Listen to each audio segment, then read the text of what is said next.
خاموشی سمندر ہے اور گفتگو نہر کی طرح ہے۔ تجھے سمندر تلاش کر رہا ہے، تو نہر کی تلاش نہ کر۔ دانائی کا تعلق بالوں کی سفیدی سے نہیں، عقل اور تجربے سے ہے۔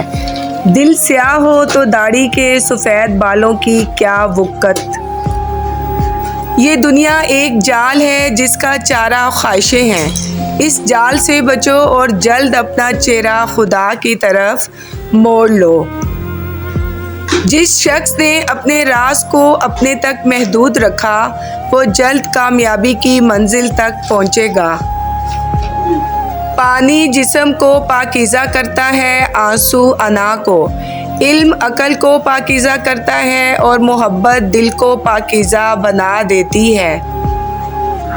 جہاں دماغ کو صرف حدیں نظر آتی ہیں، محبت وہاں بھی چھپا ہوا راستہ دکھا دیتی ہے۔ میں نے شمس سے پوچھا کہ تصوف کیا ہے؟ اس نے کہا، دل میں خوشی محسوس کرنا جب دکھ ظاہر ہو۔ جب تم اولیاء کی خدمت سے دور ہو تو حقیقت میں خدا کی خدمت سے دور ہو۔ جس چیز کو تم غلطی سے خزانہ سمجھ رہے ہو، یعنی لذت دنیا کے خیال میں، تم حقیقی خزانہ کو ہاتھ سے کھو رہے ہو۔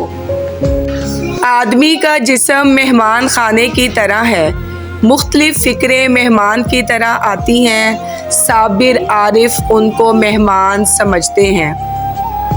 غم نہ کرو، کھوئی ہوئی چیز کسی دوسری صورت میں واپس مل جاتی ہے۔ 1000 قابل انسان مر جانے سے اتنا نقصان نہیں ہوتا جتنا ایک احمق کے صاحب اختیار ہو جانے سے ہوتا ہے۔ درویشوں کے علاوہ دنیا کے باقی لوگ بچوں کی مانند ہیں جو دنیا کے کھیل میں مگن ہیں۔ انسان دنیا میں بہت سے برے کام مختلف قسم کے خوف کی وجہ سے کرتا ہے۔ اگر خدا کی مدد پر یقین کامل ہو جائے تو انسان لاتعداد برائیوں سے بچ سکتا ہے۔ عقل نے سوال کیا کہ موت سے زیادہ کوئی دردناک چیز ہے؟ موت نے کہا، محبوب کی جدائی موت سے زیادہ تکلیف دہ ہوتی ہے۔ عقل قبر سے آگے نہیں دیکھ سکتی۔ قبر سے آگے عشق کا قدم اٹھتا ہے، اور عشق ایک جست میں زمان و مکان والی کائنات سے آگے نکل جاتا ہے۔ ہر حالت میں ہمیں اللہ کا شکر ادا کرنا چاہیے، بلکہ یہ سوچنا چاہیے کہ اللہ نے اس کو اس سے بدتر حالت میں نہیں کیا۔ اللہ کی تقسیم پر شکوہ کفر ہے۔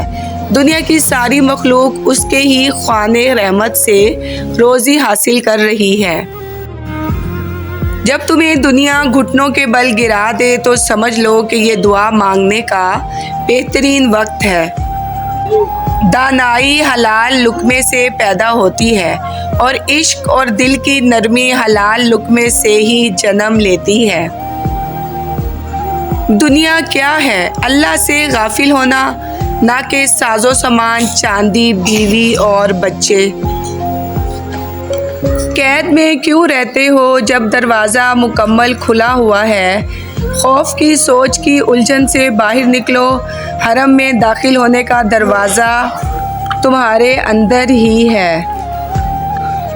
مولانا رومی کا قول۔ کسی نے مولانا رومی سے پوچھا کہ میرا دل تو بہت چھوٹا ہے اور دنیا کا غم بہت بڑا ہے، اسے میں اپنے دل میں کیسے سما سکتا ہوں؟ مولانا نے کہا، تمہاری آنکھیں بھی تو بہت چھوٹی ہیں، وہ تو ساری دنیا سما لیتی ہیں۔ کسی نے مولانا جلال الدین رومی سے پوچھا، دنیا کیا ہے؟ فرمایا، ہر وہ چیز دنیا ہے جو تمہیں اللہ سے دور کر دے۔ اسے گفتگو کا جوش اٹھنا دوستی کی علامت ہے، اور اگر الفت نہ ہو تو زبان بات کرنے سے روکتی ہے۔ پرسکون وہ ہے جس کو کم یا زیادہ کی فکر نہیں۔ صرف دل سے ہی تم آسمان کو چھو سکتے ہو۔ فضیلتیں اللہ کی طرف سے ملتی ہیں، پھر اسی کی جانب سے تبدیلیاں ہو جاتی ہیں، اس لیے اس کے فضل پر جان و دل سے سجدہ بجا لاؤ۔ دل ہاتھ آ جائے تو یہی سب سے بڑا حج ہے۔ ایک ہی زبان بولنے والے نہیں بلکہ ایک جیسے جذبات رکھنے والے ایک دوسرے کو سمجھتے ہیں۔ یاد رکھو، جب تک اپنی نجات کا یقین نہ ہو، کسی گناہگار کا مذاق نہ اڑاؤ۔ لوگ کیا کہیں گے؟ یہ ایسی گھٹیا سوچ ہے جو اللہ کا ڈر نکال کے لوگوں کا خوف ذہن پر غالب کر دیتی ہے۔ اچھی صورت دل کو متاثر کرتی ہے، جبکہ اچھی سیرت روح کو۔ ٹوٹا ہوا دل خدا کی توجہ کھینچتا ہے۔ خوش نصیب ہے وہ روح جو خدا کے لیے روتی ہے۔ بہت سے انسان دیکھے ہیں جن کے بدن پر لباس نہیں ہوتا، اور بہت سے لباس دیکھے ہیں جن کے اندر انسان نہیں ہوتا۔